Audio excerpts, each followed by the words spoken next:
All right, let's jump right in. Today, we're going on a kind of modern-day treasure hunt, but for fortunes that are, well, everywhere and nowhere at the same time.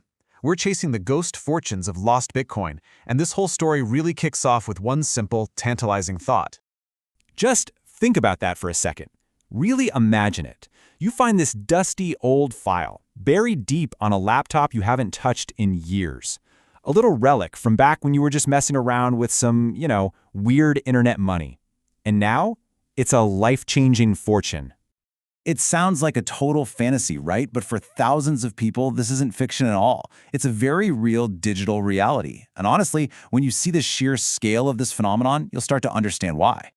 So we're basically entering what you could call the digital graveyard.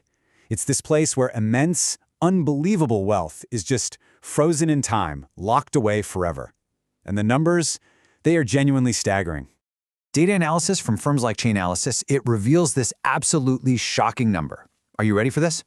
Nearly 20% of all Bitcoin that will ever exist is already considered permanently lost. Let that sink in for a moment. 1/5, the entire supply is just gone. This chart really helps put that number into perspective. That massive lost slice, it represents millions upon millions of Bitcoin. We're talking hundreds of billions of dollars locked away in these digital treasure chests where the keys were thrown away forever. It's a powerful way to think about it, isn't it? Each one of these lost wallets is like an invisible tombstone in the vast landscape of the internet. A silent monument to a fortune that you can see right there on the blockchain, but can never, ever be touched. But what's truly fascinating, at least to me, is that these aren't just numbers on a screen. No, behind every single one of those frozen addresses is a human story. A tale of a simple mistake, a forgotten password, or even a tragic accident. So take the early programmer. Back in 2010, they mined a few thousand Bitcoin just for fun, as a little experiment. Years go by, they need to clear some space, so they wipe the hard drive clean, unknowingly erasing what would one day become a 9-figure fortune. Ouch. Or how about the early investor? They bought up some Bitcoin when it was dirt cheap and scribbled down their seed phrase, which is basically the master password for their entire crypto fortune, on a piece of paper. A napkin maybe. And then just lost it. A simple physical mistake that led to a totally irreversible digital loss. And then there's maybe the most heartbreaking story of all, the heir. Their late father was a savvy crypto enthusiast, but his password, the key to his family's inheritance, well, it died with him. The wealth is there, you can see it, but it's forever out of reach.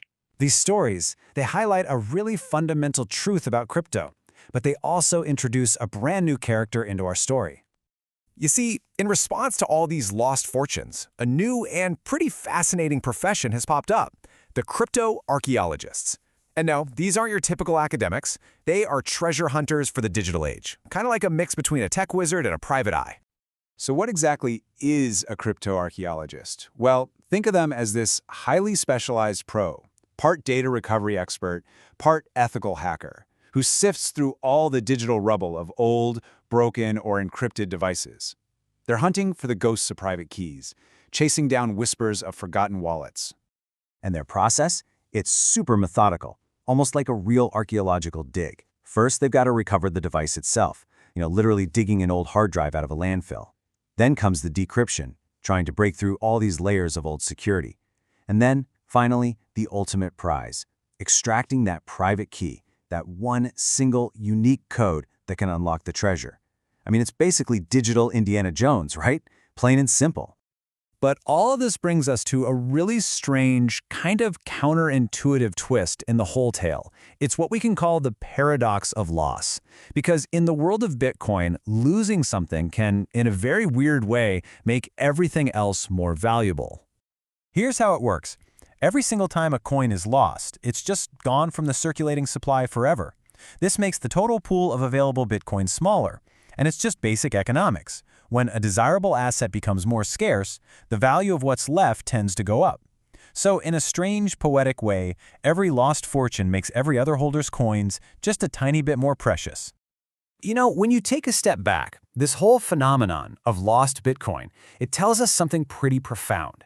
It shows that crypto isn't just about technology and code and markets. It's a story about us, about our fallibility, our fragile memories, and our constant struggle to hold on to things of value in a world that is both digital and very, very physical.